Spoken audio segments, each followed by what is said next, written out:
Hey guys! Kamusta? Ayan, so naranasan niyo na ba yung pag nasa plane kayo or nasa flight kayo na nafe-feel nyo minsan na sobra yung hilo nyo or minsan parang feel nyo nagsuswell yung paa nyo or namamaga or minsan super bloated ng tiyan nyo at kung ano-ano pa. Naranasan niyo na ba yung mga ganun sa flights nyo? Pag-usapan natin yan. Ayan, so una nating tatahakin dito ay ang tinatawag na motion sickness. Tinatawag din itong air sickness. Ito guys, yung feeling mo na parang kang nahihilo, nasusuka, parang uneasy yung feeling mo, minsan masakit ulo mo, minsan hindi ka kampante, at minsan kinakabahan ka or naninervyos ka. Isa yun sa mga signs na ikaw ay nag-go through ng isang air sickness or motion sickness. So kung na-feel nyo to or iniisip nyo na ma-feel nyo to pag nasa flight kayo, ano ba ang mga dapat gawin? Okay? So, meron tayong sinasabi na pwede kang mag-choose ng seats na gusto mo or para at least nakikita mo yung window, at least nakikita mo na di-distract ka doon. Pangalawa, pwede naman na you have to make sure na kumain ka bago yung flight mo or at least busog ka para pag nahihilo ka, hindi ganoon na parang empty na yung tiyan mo, nahihilo ka pa, ang pangit ng pakiramdam. So, kumain ka ng tama, mag-hydrate ka or uminom ka ng good amount of liquids bago yung flight mo. And also during the flight, kasi up in there sobrang nakaka-dehydrate. Also, pwede rin naman na pag meron ka or nag-go through ka ng motion sickness, ay i-distract mo rin yung sarili mo. So, meron ka bang games or movie na gustong panoorin, ganon, or i-close mo yung window mo para hindi mo makita yung labas, ganon. Kasi iba-iba yung way to deal with the motion sickness or ng air sickness ng bawat tao. Yung iba naman, very natural, nagdadala naman sila ng citrus fruit katulad ng orange, tapos pinabalatan nila doon sa eroplano, and then yung amoy ng orange na yun yung inaamoy-amoy nila to actually send signal sa isip mo na citrusy, na parang ninidistract niya yung isip mo, na imbis na parang kang nahihilo or nasusuka, is more on citrusy and more on nakaka-calm. Yung iba naman po, meron silang tinatawag na mga peppermint na balm or peppermint spray or peppermint oil kung saan lalagay nila sa mga points na kung saan maaamoy nila yon, kung saan hindi sila mahihilo basta-basta. And lastly, yung iba naman ay itinutulog na lang po nila. Yung iba nagtitake ng gamot or kung anong gravel man yan para itulog na lang nila yung buong flight or kung saan man sila nagsastart na mag-feel na nagkakaroon ng air sickness, iti-take na lang nila yun para medyo kumalma muna sila. So, maraming ways, ano? And paano ba nakakatulong ang mga cabin crew? Ngayon, syempre, kung dumating ka sa point na hindi mo naman alam, tapos biglang naisip mo, ay, ito na yata yung motion sickness or air sickness na sinasabi ni Jay, pwede mo naman i-ding yung bell mo sa call attendant and mag-request ka or mag-ask ka sa mga flight attendants mo ng katulad doon ng ginger ale or ng inumin, ng water, ng tea, ganon. And sabihin mo sa kanila na yun yung nararamdaman mo. And hopefully, kung sino yung natapat sa'yo na crew, ay dadalhan kanya kung ano yung para sa isip niya ay makakatulong sa'yo at the very moment. Kasi syempre, ina-assess din namin kayo. Kung kunwari, may nag-ask ng help sa akin and sobra na yung sakit niya, hilong-hilo na siya, sukang-suka na siya, syempre, hindi kita bibigyan muna ng liquid. Tutulungan ko muna ikaw para mailabas mo muna yung suka mo and then saka natin i-assess kung ano ba yung pinaka-kailangan mo afterwards. Pero kung maaga pa lang na-feel mo na yung signs, no, na gusto mo na parang hindi na okay yung feeling mo, magsabi ka na kaagad sa flight attendant para naman alam na nila agad ang gagawin nila at hindi ka na mag-go through dun sa hirap. So, ang pangalawa naman natin pag-uusapan ay yung blood circulation. Ito yung normally yung pag hindi na parang masyado nagfo-flow masyado yung blood sa paa natin, nafe-feel nyo na nagsuswell na yung paa natin, or yung nagkakaroon na talaga ng clotting, which is very, very dangerous guys. Pag kayo ay nakaupo lang at hindi gumagalaw, hindi kayo nagbabanyo, or hindi kayo nagsistretch pag nasa long haul flights kayo, medyo delikado yon ha. So, ano ba yung tinatawag na blood clotting or yung wala tayong blood circulation? Yun yung pag super extended yung pag-upo natin guys sa upuan natin sa eroplano. Kung kunwari, pupunta tayo sa isang 10-hour flight or 9-hour, 8-hour flight, kung ano man yan. at nakaupo lang tayo, ang tendency noon, mafe-feel nyo talaga na parang swell yung paa nyo, na parang there's something off sa paa nyo or sa legs nyo kasi hindi nga nagsasirculate properly yung dugo. So, ang tips natin dyan ay, syempre sa una, kung ang seatbelt sign ay naka-turn off at wala naman cards or wala naman ginagawa ang mga flight attendants sa gitna ng aisle, pwede naman kayong tumayo sa row nyo at mag-stretch ng konti, or talagang i-intend yung pumunta sa lavatory or sa washroom, maghugas kayo ng kamay or umihi kayo or gawin yung business nyo doon, and then bumalik kayo sa upuan nyo. Or yung iba naman, kung lalo na kung long haul at medyo naka-off na yung mga ilaw, tumatayo sila kung saan may space na hindi nakakaharang sa flow ng walk ng mga flight attendants. Kumbaga sa mga emergency exit doors, ganun, may mga space naman doon kung saan pwede silang tumayo. Ayun, kahit tayo lang kayo ng mga 5 minutes, 10 minutes, ganun. Or maglakad-lakad lang kayo sa aisle kung okay lang. I mean, kung wala at hindi busy ang mga flight attendants. Kasi syempre, importante pa rin guys na kahit mahaba yung flight natin, ay ginagalaw-galaw nyo pa rin yung katawan nyo para naman gising pa rin yung dugo natin. Kasi otherwise, sa taas or sa ere, tapos nakaupo lang tayo, hindi gumagalaw, ang tendency, hindi rin masyado nag-flow yung dugo sa katawan natin. And lalong-lalo na kung meron kayong history or meron kayong mga kasama nyo, lalo sila nanay at tatay, kung meron silang mga history ng mga blood clotting na gano'n, napaka-importante na here and there or once in a while na pinagagalaw nyo sila, pinapupunta nyo sila sa banyo or naglalakad ng konti para lang ba mag-circulate yung dugo. Okay? Yung iba naman, ang ginagawa nila other than that is nag-wear din sila ng compression socks or compression stockings kasi it does help you sa pag-circulate ng dugo. And usually ang mga cabin crew, ang mga flight attendants, gumagamit din kami noon kasi here and there, syempre nakakaranas din kami ng mga ganon.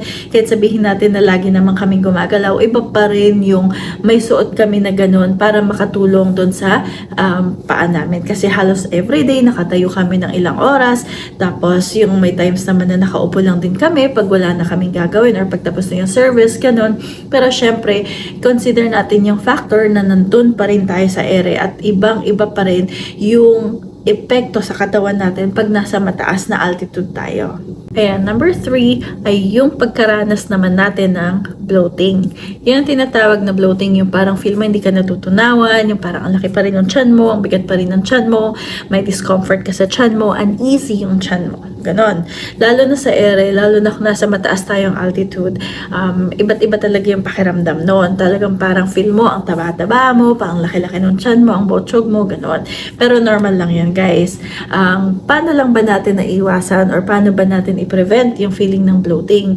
Kung alam niyo magpa-flight kayo guys, ako kunwari may flight ako ng sabihin natin ng 12 noon, tinatry ko na kumain 4 hours before my flight para alam ko na sa 4 hours na yun, ma-digest na muna yung food ko para pag umangat ako sa ere ay hindi ganon ka bloated yung tiyan ko.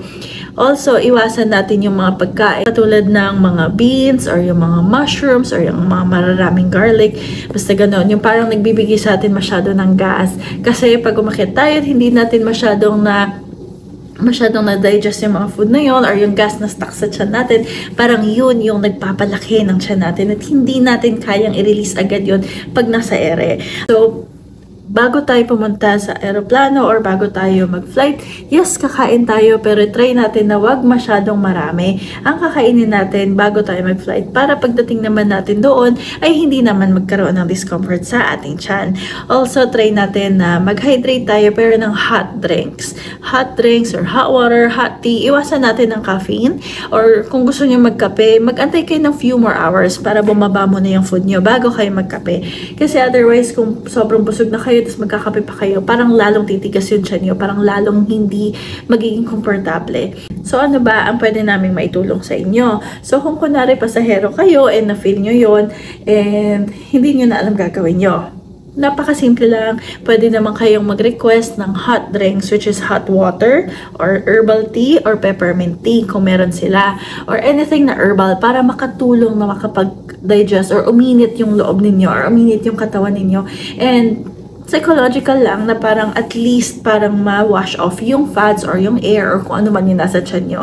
And give it a few more minutes, mafe-feel nyo na okay din naman. Pero kung talagang hindi na okay yung tiyan nyo and medyo iba na yung nararamdaman ninyo, may lavatory naman or may banyo naman, and kung talagang hindi pa rin yung sagot, sabihan nyo na yung flight attendants ninyo para naman alam din nila at aware din sila sa kung ano yung nangyayari sa inyo. And if ever there's anything na hindi maging okay yung mangyari, at least aware na sila. Okay? And lastly guys, which is napag-usapan na rin natin to before, is yung ear ache or yung mas masakit yung tenga natin, ano. So yun ay usually pag pa-take off lang tayo and pag pa-descend na yung plane. Ibig sabihin, pag yung pinaka mismong motion na nag-iiba yung altitude nung ating sinasakyang aeroplano, which is from ground to cruise or yung from cruise pababa naman sa ground. So yung dalawang critical phase na yon, doon mas lalong sumasakit or talagang sumasakit sumasakit yung tenga natin. Kasi nga,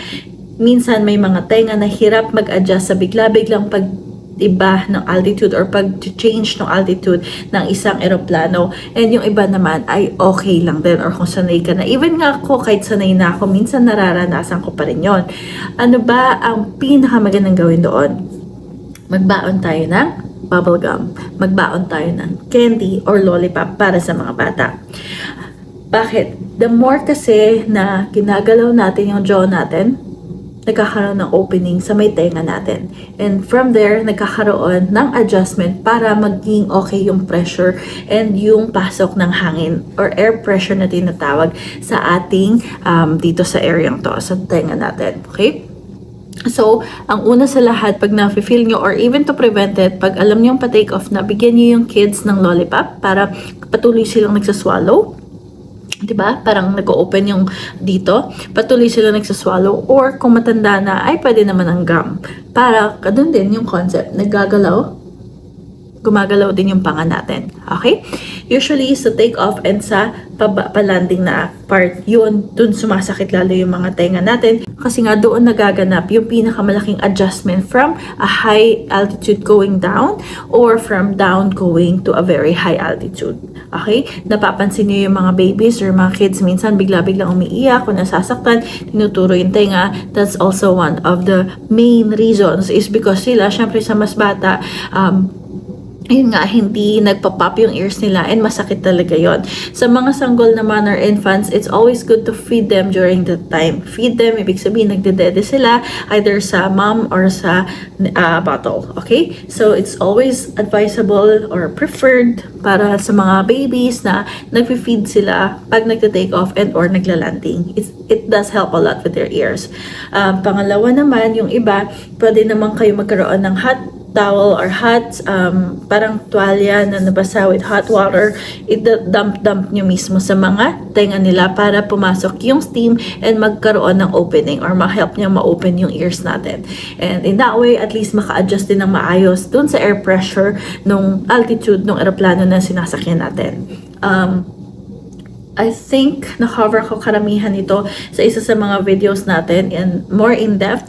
Pero kung may mga, katulad nung may mga questions kayo when it comes to that, hindi siya ganun ka-delikado. Basta alam nyo yung ginagawa nyo. Kasi during those times, hindi rin makatayo ang mga flight attendants to help, diba? So kahit feel nyo ang sakit-sakit na, kung talagang emergency or may dugo, yes, call flight attendants. Pero kung hindi, just try your best. Gaganon lang kayo, okay? O kaya mag-sip kayo ng lollipop o kaya mag-chew kayo ng gum. It would help a lot. And also, please do a lot of swallowing. Kasi it does help open our ears pag nag-change ng altitude. So, ayan. So, yun yung mga basic pero very common na nangyayari sa aeroplano. And yun yung karamihan ng mga dinideal namin na nagli-lead sa medical. Ang pinaka-importante lang dito, guys, pag mag-fly kayo, you make sure na kumain kayo, huwag kayong pupunta ng gutom. Make sure na hydrated kayo or hindi kayo uhaw na uhaw. Lagi naman may mga fountain, may mga inuman na libre sa mga airports, or kung gusto nyo kumain kayo, bumili kayo, bumili kayo ng mga kape or drinks or whatever habang nag-aantay sa boarding lounge. Iwasan yung kumain ng super dami para maiwasan ng bloating or yung discomfort sa tiyan. And also, kung kayo yung tipo ng tao na very prone or may pre-existing condition when it comes to blood clotting, you make sure na maganda ang circulation ng dugo ninyo sa aeroplano. Also, bring some compression stockings or compression socks para naman kahit paano ay mas makatulong yon sa flight nyo, lalo na kung long haul. And lastly, yun nga, pag sa ears, lalo na sa mga kids, you make sure that you come ready. Prepared kayo kasi pag umiyak yung mga bata sa ere, wala tayong magagawa. And it's so hard to see them cry kasi parang you wanted to help them pero you can't. Although, ang pinaka isang way din is to pretend to swallow. Kung wala kayong candy, walang makatulong sa inyo, and katabi niyo yung anak niyo, sabihan niyo lang sa kanila, lunok lang ng lunok. Kasi yun yung nakakatulong din dito. Okay? O kaya, ipa-play nila yung jaw nila. Ganon. Kunwari yung pretend na nag-chew sila ng gum. Ganon. Invisible gum.